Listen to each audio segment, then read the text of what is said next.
The hidden cost of fitting in. हम में से ज्यादातर लोग जिंदगी में एक ही सवाल से जूझते हैं, अगर मैं अलग सोचूं तो क्या मैं अकेला पड़ जाऊंगा। स्कूल से लेकर नौकरी तक समाज हमें सिखाता है कि सुरक्षित वही है जो सब कर रहे हैं। धीरे धीरे हम अपने विचारों को छोटा करने लगते हैं, अपने फैसलों में दूसरों की राय जोड़ने लगते हैं, और एक दिन हमें एहसास होता है हम अपनी ही जिंदगी जी नहीं रहे, हम बस एक स्वीकार्य संस्करण बन चुके हैं। Why most talented people still fail? ये अजीब सच है कि टैलेंट की कमी लोगों को नहीं रोकती, उन्हें रोकता है डर, अलग दिखने का डर, नापसंद किए जाने का डर और असफल होने का डर। अधिकतर लोग मेहनती होते हैं, ईमानदार भी होते हैं, लेकिन अपने मूल सिद्धांतों पर टिके नहीं रहते, और यहीं से शुरू होती है एक सेकेंड हैंड लाइफ, जहां हम अपने फैसले उधार लेते हैं, अपने सपने एडजस्ट करते हैं और अपनी पहचान धीरे धीरे खो देते हैं। Book introduction, the fountain head. आज जिस किताब पर हम बात कर रहे हैं वो इसी संघर्ष के बारे में है। आइन रैंड की किताब द फाउंटेन हेड सिर्फ एक कहानी नहीं है, ये एक सवाल है। क्या इंसान को अपने विचारों के लिए जीने का नैतिक अधिकार है? ये किताब एक ऐसे व्यक्ति को दिखाती है जो लोकप्रियता, पैसा और सुरक्षा, इन सब से ऊपर अपनी ईमानदारी को रखता है। और यही बात इसे आज के समय में बेहद जरूरी बनाती है, जहां फिट इन होना सबसे बड़ा लक्ष्य बन गया है। इस पहले भाग में हम समझेंगे कि इस किताब की मूल समस्या क्या है और क्यों ये कहानी सिर्फ आर्किटेक्चर या करियर की नहीं, बल्कि हर इंसान की जिंदगी की कहानी है। The central conflict, creator versus crowd. The fountain head का मूल संघर्ष बहुत सीधा है। एक तरफ है क्रिएटर, यानी वो इंसान जो अपने दिमाग से सोचता है। दूसरी तरफ है क्राउड, यानी समाज, परंपरा और सार्वजनिक राय। समाज ये दिखाता है कि सच्चा निर्माता पहले सोचता है, फिर बनाता है। वो ये नहीं पूछता कि लोग क्या पसंद करेंगे, वो पूछता है ये सही है या नहीं। समस्या तब शुरू होती है जब समाज निर्माता से कहता है थोड़ा बदल लो, सबको खुश कर लो, एडजस्ट कर लो। लेकिन किताब का तर्क साफ है, एक छोटा सा समझौता भी आगे चलकर आपकी पूरी पहचान को खोखला कर देता है। Integrity as a daily choice, reinforcement. ईमानदारी कोई बड़ा भाषण नहीं है, ये रोज का फैसला है। क्या मैं आज वही कर रहा हूं जो मैं सही मानता हूं, या वही कर रहा हूं जो आसान है? नौकरी में, रिश्तों में और अपने सपनों में हर जगह एक ऐसा पल आता है जहां हमें चुनना होता है। द फाउंटेन हेड ये नहीं कहती कि रास्ता आसान होगा, ये कहती है कि अगर रास्ता आपका है तो वो सार्थक होगा। अगले भाग में हम उस व्यक्ति को देखेंगे जो बिल्कुल उल्टा रास्ता चुनता है, जो दूसरों की राय से जीता है और बाहर से सफल दिखते हुए भी अंदर से खाली हो जाता है। यहीं से कहानी और गहरी होती है। हम अक्सर सफलता को बाहर से देखते हैं, अच्छी नौकरी, पैसा, शोहरत और लोगों की तारीफ। लेकिन एक सच्चा सवाल शायद हम कभी नहीं पूछते, क्या ये सफलता सच में मेरी है? कई लोग जिंदगी में सब कुछ पा लेते हैं, फिर भी अंदर एक खालीपन बना रहता है, क्योंकि उन्होंने जो हासिल किया वो उनकी सोच से नहीं बल्कि दूसरों की उम्मीदों से निकला होता है। Meet Peter Keating. The fountainhead में इस तरह की जिंदगी को दिखाने वाला किरदार है पीटर कीटिंग। पीटर टैलेंटेड है, मेहनती है और शुरू में ईमानदार भी लगता है, लेकिन उसकी सबसे बड़ी कमजोरी है उसे खुद पर भरोसा नहीं है। वो हर फैसले से पहले ये देखता है कि लोग क्या कहेंगे, सीनियर्स क्या पसंद करेंगे और भीड़ किस तरफ जा रही है। ये किताब साफ दिखाती है कि पीटर बुरा इंसान नहीं है, वो बस खुद का इंसान नहीं है। How approval replaces identity. Peter की जिंदगी धीरे धीरे एक पैटर्न में बदल जाती है। वो वही डिजाइन बनाता है जो पहले चल चुके हैं, वो वही राय अपनाता है जो सुरक्षित है, और वही रास्ता चुनता है जहां टकराव कम हो। समस्या ये नहीं है कि वो समझौता करता है, समस्या ये है कि वो हर बार करता है। धीरे धीरे उसकी पहचान लोगों की राय से तय होने लगती है। वो खुद से ये पूछना ही बंद कर देता है कि मैं क्या चाहता हूं। यहीं से इंसान सेकंड हैंड बनता है, अपने विचार उधार के, अपने फैसले उधार के और आत्मसम्मान भी उधार का। The slow death of original thinking. किताब एक कड़वी सच्चाई दिखाती है, जब आप बार बार खुद की आवाज दबाते हैं तो एक दिन वो आवाज पूरी तरह खामोश हो जाती है। पीटर के पास मौके आते हैं, लेकिन वो उन्हें संभाल नहीं पाता, क्योंकि अब उसे ये भी नहीं पता कि वो खुद क्या सोचता है। ये सिर्फ एक किरदार की कहानी नहीं है, ये हर उस इंसान की कहानी है जो अपने करियर, रिश्तों या फैसलों में हमेशा दूसरों को खुश रखने की कोशिश करता है। Why society rewards the wrong people? The fountain head ये भी दिखाती है कि समाज अक्सर ऐसे लोगों को आगे बढ़ाता है जो सवाल नहीं पूछते, जो सिस्टम के साथ चलते हैं, जो भीड़ की भाषा बोलते हैं और जो असली रिस्क नहीं लेते। इसीलिए पीटर जैसे लोग जल्दी ऊपर जाते हैं, लेकिन किताब का संदेश साफ है, जो सफलता अपने दम पर नहीं बनी वो दबाव पड़ते ही टूट जाती है। अब सवाल ये नहीं है कि पीटर क्यों गिरता है, असली सवाल ये है कि उसे गिराने वाला सिस्टम कौन चलाता है। अगले भाग में हम मिलेंगे उस इंसान से जो सीधे नहीं बल्कि विचारों के जरिए लोगों को कंट्रोल करता है। यहीं से कहानी का सबसे खतरनाक मोड़ शुरू होता है। द फाउंटेन हेड हमें चेतावनी देती है कि उधार की सफलता हमेशा महंगी पड़ती है। सोचिए, क्या आपके फैसले आपकी सोच से आ रहे हैं या दूसरों की मंजूरी से? अगर ये सवाल आपको असहज कर रहा है तो वीडियो को लाइक करें, शेयर करें और चैनल को सब्सक्राइब करें। हम अक्सर सोचते हैं कि दुनिया को नेता चलाते हैं, कभी सरकार, कभी कंपनियां, कभी अमीर लोग। लेकिन असली ताकत वहां होती है जहां से विचार पैदा होते हैं, जो ये तय करता है कि क्या सही है, क्या नैतिक है और क्या स्वीकार्य माना जाएगा। वही समाज को चलाता है। और यही बात द फाउंटेन हेड इस हिस्से में उजागर करती है। Meet Ellsworth Toohey. इस किताब का सबसे खतरनाक किरदार तलवार लेकर नहीं आता, वो भाषण देता है। उसका नाम है एल्सवर्थ टूही। टूही खुद कुछ बनाता नहीं है, लेकिन वो तय करता है कि किसे महान कहा जाएगा और किसे मिटा दिया जाएगा। वो आलोचक है, विचारक है और खुद को समाज का नैतिक मार्गदर्शक बताता है। लेकिन किताब साफ दिखाती है उसका असली मकसद सेवा नहीं, नियंत्रण है। The mask of altruism. Toohey जिस हथियार का इस्तेमाल करता है वो बहुत खतरनाक है, निस्वार्थता।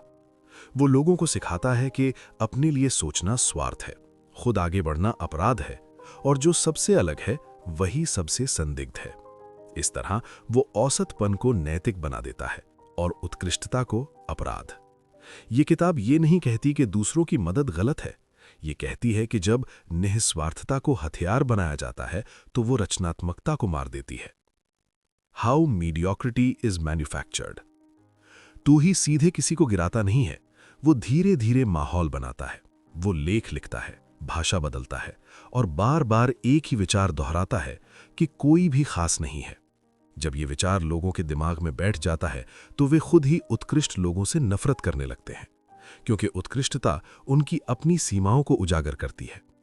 यही वजह है कि टूही जैसे लोग भीड़ को उकसाते हैं लेकिन कभी भी खुद सामने नहीं आते। The silent war against excellence. Fountain head हमें यह समझाती है कि सबसे खतरनाक हमले शोर के साथ नहीं आते, वे नैतिकता की भाषा में आते हैं। जब कोई आपसे कहे कि अपने स्तर को थोड़ा कम कर लो, इतना अलग मत बनो, सबके लिए सोचो, खुद के लिए नहीं, तो सवाल पूछना जरूरी है, क्योंकि हर समाज को आगे वही लोग ले जाते हैं जो भीड़ से अलग खड़े होने की हिम्मत रखते हैं। अब तक हमने देखा एक निर्माता, एक नकल करने वाला और एक विचारों का नियंत्रक। अगले भाग में हम देखेंगे ताकत और समझौते का रिश्ता, एक ऐसा इंसान जो ऊंचाई तक पहुंच गया लेकिन खुद को खो बैठा। हम में से कई लोग सोचते हैं पहले सफल हो जाऊं फिर अपने उसूलों पर चलूंगा, लेकिन क्या ऐसा कभी होता है? सच ये है कि जब कोई इंसान बार बार अपने सिद्धांतों को टालता है तो एक दिन वे सिद्धांत लौटकर आते ही नहीं। द फाउंटेन हेड इस भ्रम को बहुत साफ तरीके से तोड़ती है। मीट गेल विनैंड। गेल विनैंड इस कहानी का सबसे दिलचस्प किरदार है। वो कमजोर नहीं है, वो बेवकूफ नहीं है, वो ताकतवर है। उसने अखबारों की दुनिया में अपनी मेहनत से साम्राज्य खड़ा किया, लेकिन उसने ये ताकत एक कीमत पर पाई, भीड़ को वही देना जो वो सुनना चाहती थी। विनैंड कभी एक आदर्शवादी इंसान था, लेकिन धीरे धीरे उसने ये सीख लिया कि सत्य से ज्यादा बिकाऊ चीज है लोकप्रियता। The bargain with the crowd. Wynand ने एक सौदा किया, वो बोलेगा वही जो लोग पसंद करेंगे और बदले में उसे सत्ता मिलेगी।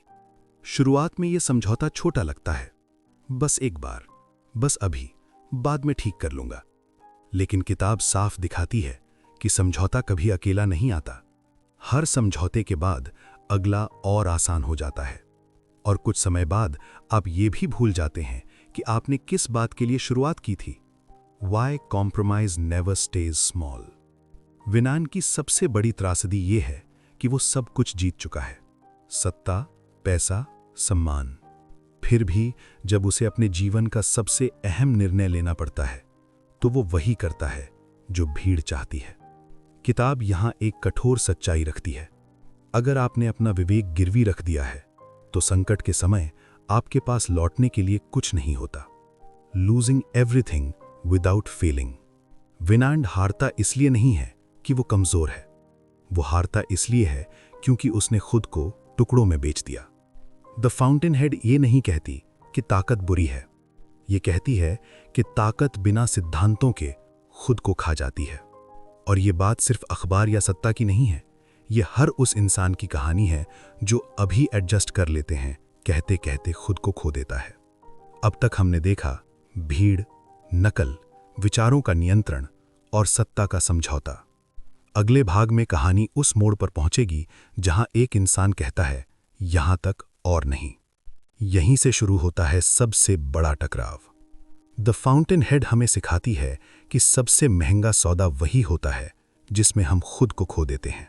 सोचिए, क्या आपने कभी सुविधा के लिए अपने सिद्धांतों से समझौता किया है? अगर यह सवाल आपको रोककर सोचने पर मजबूर करता है तो वीडियो को लाइक करें, शेयर करें और चैनल को सब्सक्राइब करें। हर इंसान की जिंदगी में एक ऐसा पल आता है जहां अब एडजस्ट काम नहीं करता, जहां समझौता सुविधा नहीं बल्कि आत्महत्या जैसा लगता है। अधिकतर लोग उस रेखा को पीछे छोड़ देते हैं, लेकिन द फाउंटेन हेड का नायक यहीं रुक जाता है और कहता है यहां तक। What a creator actually owns। इस किताब का सबसे गलत समझा जाने वाला विचार यही है, एक निर्माता वास्तव में क्या ओन करता है। किताब कहती है एक रचनाकार सिर्फ ईंट, पत्थर या डिजाइन का मालिक नहीं होता, वो उस विचार का मालिक होता है जिसने उस रचना को जन्म दिया। जब समाज कहता है अब ये हमारा है, हम बदलेंगे, तो सवाल उठता है क्या किसी इंसान की सोच पर किसी और का अधिकार हो सकता है? The Cortlandt turning point. कहानी का सबसे निर्णायक मोड़ आता है कोर्टलैंड हाउसिंग प्रोजेक्ट पर। नायक ने यह काम इस शर्त पर स्वीकार किया था कि डिजाइन में कोई बदलाव नहीं होगा, लेकिन समिति, राजनीति और भीड़ की राय धीरे धीरे उसकी रचना को पहचान से बाहर बदल देती है। यह सिर्फ इमारत की बात नहीं है, ये उस सिद्धांत की हत्या है जिस पर वो इमारत खड़ी थी। Destruction as an act of integrity. और फिर वो करता है जो समाज को पागलपन लगता है, वो इमारत को नष्ट कर देता है। किताब यहां एक बेहद असहज विचार रखती है। अगर आपने किसी चीज को जन्म दिया है और उसे पहचान से बाहर बिगाड़ दिया गया है, तो उसे खत्म करना भी आपका नैतिक अधिकार हो सकता है। ये गुस्से का काम नहीं है, ये बदले का काम नहीं है, ये ईमानदारी का अंतिम रूप है। Why this decision shocks society। समाज इस फैसले से इसलिए घबरा जाता है क्योंकि ये एक खतरनाक सवाल उठाता है कि अगर हर निर्माता ऐसा करने लगे तो नियंत्रण किसके हाथ में रहेगा। द फाउंटेन हेड ये दिखाती है कि भीड़ को असल डर विनाश से नहीं, स्वतंत्रता से लगता है। अब लड़ाई सिर्फ इमारत की नहीं रही, अब यह टकराव है एक व्यक्ति और पूरे समाज के बीच। अगले भाग में हम पहुंचेंगे कोर्ट रूम तक, जहां इस विचार का खुला मुकदमा चलेगा। When society puts you on trial। जब कोई इंसान भीड़ की सीमाओं को तोड़ देता है तो समाज सबसे पहले उसके काम पर नहीं, उसके अस्तित्व पर सवाल उठाता है। यही वजह है कि इस कहानी का सबसे अहम दृश्य कोर्ट रूम में घटता है, क्योंकि यहां एक व्यक्ति पर नहीं, एक विचार पर मुकदमा चल रहा है। The meaning of the court room. The fountainhead में कोर्ट रूम कानून की जगह नहीं, नैतिकता का मैदान बन जाता है। एक तरफ समाज है जो कहता है तुम हमसे अलग नहीं हो सकते, दूसरी तरफ वो इंसान है जो कहता है मैं तुम्हारे लिए नहीं जीता। यह मुकदमा ये तय करने वाला है कि क्या इंसान को अपने काम के लिए खुद जिम्मेदार होने का अधिकार है या नहीं। Who owns creation? यहां किताब एक मूलभूत सवाल उठाती है, रचना का मालिक कौन होता है? भीड़ कहती है जो ज्यादा लोग इस्तेमाल करें वो सबका हो जाता है, लेकिन द फाउंटेन हेड का तर्क साफ है, जो सोचता है, जो बनाता है और जो जिम्मेदारी लेता है, मालिक वही होता है। अगर समाज को हर रचना पर अधिकार दे दिया जाए तो अगली पीढ़ी कुछ नया बनाने का जोखिम क्यों लेगी? Individual versus collective morality. ये किताब सामूहिक नैतिकता की एक खतरनाक कमजोरी दिखाती है। जब जिम्मेदारी सबकी होती है तो वास्तव में वो किसी की नहीं होती। व्यक्ति अपने फैसले के लिए पूरा जवाबदेह होता है, भीड़ नहीं। और इसलिए भीड़ को नैतिक ऊंचाई देना अक्सर अनैतिक परिणाम पैदा करता है। The cost of standing alone. अकेले खड़े होने की कीमत होती है, तिरस्कार, डर और अस्वीकार। लेकिन किताब ये भी कहती है, अगर कोई इंसान अपने विवेक के साथ खड़ा है तो वो पहले ही जीत चुका है, क्योंकि भीड़ का समर्थन अस्थायी होता है लेकिन आत्मसम्मान स्थायी। इस मुकदमे का फैसला सिर्फ कानून नहीं देगा, ये फैसला तय करेगा कि समाज किस दिशा में जाएगा। अगले भाग में हम देखेंगे इस टकराव का परिणाम और किसकी हार असल में सबसे बड़ी हार है। द फाउंटेन हेड हमें सिखाती है कि सबसे कठिन लड़ाई अपनी सोच के अधिकार की होती है। सोचिए, क्या आप कभी अपने फैसले के लिए अकेले खड़े होने को तैयार हैं? अगर ये सवाल आपको झकझोरता है तो वीडियो को लाइक करें, शेयर करें और चैनल को सब्सक्राइब करें। The verdict that Shuk everyone. जब फैसला सुनाया जाता है तो कोर्टरूम में सन्नाटा छा जाता है, क्योंकि ये फैसला किसी इमारत के बारे में नहीं है। ये फैसला इस बात पर मुहर लगाता है, क्या एक इंसान को अपने दिमाग से जीने की अनुमति है या नहीं। द फाउंटेन हेड में ये पल सिर्फ कानूनी नहीं, सभ्यतागत मोड़ है। Who really wins and who loses. ऊपर से देखने पर लगता है एक आदमी जीत गया, लेकिन गहराई से देखें तो 3 अलग-अलग परिणाम सामने आते हैं। नायक जीतता है क्योंकि उसने खुद को नहीं छोड़ा। भीड़ हारती है क्योंकि उसे यह स्वीकार करना पड़ता है कि वो किसी रचनाकार को नियंत्रित नहीं कर सकती। और कुछ लोग ऐसे भी हैं जो सब कुछ होते हुए भी हार जाते हैं क्योंकि उन्होंने सही समय पर सही पक्ष नहीं चुना। The collapse of second hand lives. Peter kidding जैसे लोग इस मोड़ पर पूरी तरह टूट जाते हैं। उनके पास न तो आत्मविश्वास बचता है, न पहचान, न ही कोई ठोस मूल्य। किताब यहां कोई मजाक नहीं उड़ाती, ये सिर्फ एक सच्चाई दिखाती है। जो जिंदगी दूसरों की मंजूरी पर टिकी हो वो संकट में टिक नहीं सकती। ये वो कीमत है जो सेफ खेलने के लिए चुकानी पड़ती है। Why integrity always outlasts power। गेल विनांट के पास ताकत थी, प्रभाव था और पूरा सिस्टम था, लेकिन उसके पास एक चीज नहीं थी, अडिग सिद्धांत। फाउंटेन हेड साफ कहती है, ताकत उधार ली जा सकती है, सम्मान नहीं। और सम्मान सिर्फ उसी को मिलता है जो अपने विवेक के सामने कभी समझौता नहीं करता। Success redefined. ये किताब सफलता को बिल्कुल नए तरीके से परिभाषित करती है। सफलता का मतलब ऊंचे पद या तालियां नहीं है। सफलता का मतलब है रात को सोते समय खुद से नजर मिलाना। अगर आपने अपनी जिंदगी अपने मूल्यों के अनुसार जिया है तो भले ही रास्ता कठिन रहा हो, आप असफल नहीं है। अब कहानी लगभग पूरी हो चुकी है, लेकिन किताब का सबसे गहरा सवाल अभी बाकी है। अगले और आखिरी भाग में हम बात करेंगे ये किताब आज के समय में हमसे क्या मांगती है और इसे पढ़ने के बाद हमारी जिंदगी में क्या बदलना चाहिए। Why this book still matters today। कई लोग सोचते हैं कि द फाउंटेन हेड एक पुराने समय की किताब है, लेकिन सच्चाई ये है कि आज का समय शायद इस किताब को सबसे ज्यादा जरूरी बनाता है। आज हर जगह सलाह ये है, ट्रेंड में रहो, जो चल रहा है वही करो, अलग मत दिखो। ऐसे समय में ये किताब एक असहज सवाल पूछती है, अगर पूरी दुनिया गलत दिशा में जा रही हो तो क्या उसके साथ चलना समझदारी है। The danger of living second hand. The fountain head का सबसे बड़ा आरोप किसी सिस्टम पर नहीं बल्कि एक मानसिकता पर है, सेकेंड हैंड जीवन। जब हम अपने फैसले डर से लेते हैं, जब हम अपनी सोच दूसरों की स्वीकृति से तौलते हैं, तब हम धीरे धीरे अपनी जिंदगी किसी और को सौंप देते हैं। ये किताब कहती है आपका दिमाग आपकी सबसे बड़ी संपत्ति है और अगर आप उसे खुद इस्तेमाल नहीं करते तो कोई और करेगा। What the Fountainhead Demands from You। ये किताब आपसे ये नहीं कहती कि आप सबसे लड़ें, ये भी नहीं कहती कि आप समाज से कट जाएं। ये सिर्फ इतना कहती है जब निर्णय का क्षण आए तो खुद से ईमानदार रहें। आप जो कर रहे हैं क्या वो इसलिए है क्योंकि आप उसे सही मानते हैं या इसलिए क्योंकि वो सुरक्षित है।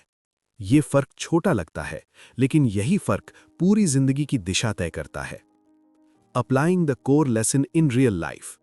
आपको इमारतें बनाने की जरूरत नहीं है इस किताब को जीने के लिए।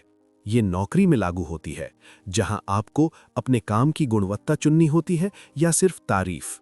ये रिश्तों में लागू होती है जहां आपको खुद बने रहना होता है या पसंद किए जाने के लिए बदलना।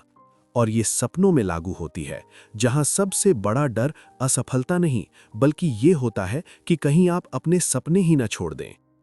Final reflection and closing. The Fountainhead कोई आरामदायक किताब नहीं है। ये आपको सहलाती नहीं, ये आपको चुनौती देती है। और किताब का आखिरी संदेश बहुत सीधा है। दुनिया आगे बढ़ती है उन लोगों की वजह से जो भीड़ से पहले सोचते हैं। सवाल सिर्फ इतना है, क्या आप उनमें से एक बनना चाहते हैं? द फाउंटेनहेड हमें याद दिलाती है कि आपकी जिंदगी का सबसे बड़ा नैतिक कर्तव्य है खुद के प्रति ईमानदार रहना।